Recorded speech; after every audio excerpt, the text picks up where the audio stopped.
মৰমৰ ছাত্ৰ ছাত্ৰীসকল আজি আলোচনা কৰিম ক্লাছ 6ৰ অনুশীলনী 4ৰ 4 নম্বৰ প্ৰশ্নৰ পৰা ইয়াৰ আগৰ ভিডিঅ'ত 1 2 3 আলোচনা কৰিছো গতিকে আজি আলোচনা কৰিম 4 নম্বৰ প্ৰশ্নৰ পৰা 4 নম্বৰ প্ৰশ্নত কৈছে কাখৰ চিত্ৰৰ পৰা লিখা এতিয়া কাখত এটা চিত্ৰ দিয়া আছে এটো এটা চিত্ৰ দিয়া আছে এল এটা ৰেখা এম এন এই ৰেখাটো আকবিলা দিছে কিউ পি ৰেখা দিয়া আছে তাহলে A D B E C F এনেকুৱা ৰেখা দিয়া আছে বিন্দু দিয়া আছে ইয়াৰ পৰা আমি কি ওলাব লাগে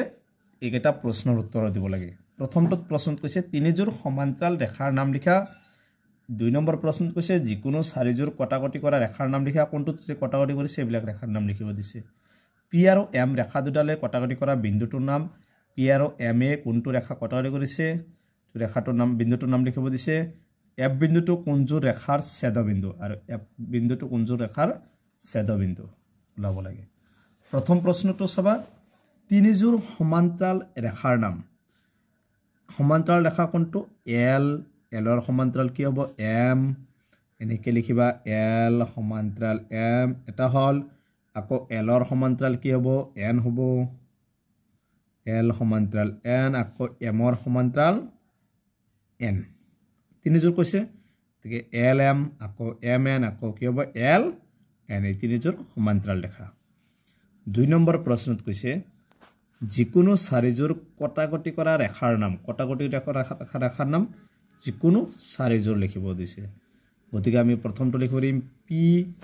আৰু এই এল টো কটাকটি কৰিছে গতিকে এটা হ'ব পি এল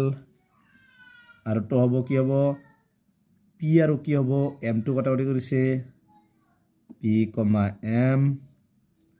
তাৰপিছত কি হ'ব পি এন টো কটাকটি কৰিছে পি এন আৰু এটা কোনটো কটাকটি কৰিছে কিউ লগত কি কটাকটি কৰিছে এল কিউ এল আৰু কি হ'ব কিউৰ লগত ই কিউৰ লগত এফ যেহেতু আমাক চাৰিযোৰ কৈছে এটা দুটা তিনিটা চাৰিযোৰ গতিকে আমাৰ চাৰিযোৰ হৈছে এবাৰ চাবা এটো হৈছে 2 নম্বৰটোৰ এনসাৰ 3 নম্বৰ প্ৰশ্ন দিছে পি আৰু এম ৰেখা দুডালে কটাকটি কৰা বিন্দুটোৰ নাম এইটো এনসাৰটো ওলাব লাগে পি আৰু এম ৰেখা দুডালে কটাকটি কৰা বিন্দু পি আৰু এবাৰ চাবা পি আৰু এম এইটো হৈছে পি এইটো পি এইটো এম ৰেখা দুডালে কটাকটি কৰা বিন্দুটোৰ নাম কি হয় বি এই বি বিন্দু দুটাই কটা কৰিছে কিউ পি টোৱে কৰিছে এম টোৱে কৰিছে গতিকে এনসাৰটো হ'ব বি এইটো হৈছে 3 নম্বৰটোৰ এনসাৰ 4 নম্বৰত দিয়া আছে এফ বিন্দুটো কোনযোৰ ৰেখাৰ ছেদবিন্দু এফ এই এফটো কোনযোৰ ৰেখাৰ ছেদবিন্দু এইটো কোনযোৰ ৰেখাৰ আছে কিউ আৰু ইফালে কি এন গতিকে কি হ'ব কিউ এন বিন্দুৰ ছেদবিন্দু এইটো হৈছে 4 নম্বৰটোৰ এনসাৰ 5 নম্বৰত দিছে উত্তৰ লিখা এইকেইটা প্ৰশ্ন মই ভিতৰত তোমাক প্ৰথম ভিডিঅ'ত দেখাই দিছো মতে আকৌ কৈ দিছো এটা বিন্দুৰ মাজেৰে কিমানডাল ৰেখা আঁকিব পাৰি আমি জানো যে এডাল বিন্দুৰ মাজেৰে আমি অসংখ্য ৰেখা আঁকিব পাৰি এইটো এনসাৰ হ'ব অসংখ্য বিলাক ভিতৰত দিয়া আছে ধুনিয়াকে অসংখ্য তাৰপিছত 2 নম্বৰত কৈছে দুটা নিৰ্দিষ্ট বিন্দুৰ মাজেৰে কিমানডাল ৰেখা আঁকিব পাৰি আমি দুটা নিৰ্দিষ্ট বিন্দুৰ মাজেৰে এডাল ৰেখা আঁকিব পাৰি তাৰপিছত একৰেখীয় বিন্দু কাক বলে একৰেখীয় বিন্দুটো তোমালোকে মই দেখাই দি আছো একৰেখীয় বিন্দুৰ সূত্ৰটো হৈছে তিনিটা বা ততোধিক বিন্দুক একৰেখীয় বিন্দু বোলা হয় এটো হৈছে সি নম্বৰটোৰ এনসাৰ তাৰপিছত ডি নম্বৰটোত কৈছে সমান্তৰাল ৰেখা কাক বলে এবাৰ সমান্তৰাল ৰেখাটো কাক বলে এটো মই কিতাপত দেখাই দি আছো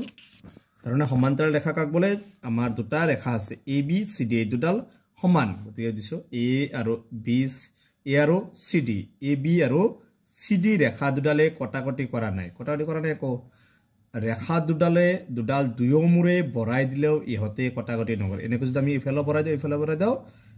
দিওঁ তথাপি কটাকটি নকৰে এনে ৰেখা কি বুলি কোৱা হয় সমান্তৰাল ৰেখা বুলি কোৱা হয় এটো হৈছে ডি নম্বৰটোৰ এনসাৰ তাৰপিছত ই নম্বৰ প্ৰশ্ন দিছে সৰল ৰেখাৰ দিক জুখিব পাৰিনে মনত ৰাখিব সৰল ৰেখাৰ দিক জুখিব নোৱাৰি কাৰণ এনেকৈ আমি বঢ়াই দিব এনেকৈ বঢ়াবই পাৰি গতিকে এটো দিক জুখিব নোৱাৰি এইটো হৈছে ই নম্বৰটোৰ এনসাৰ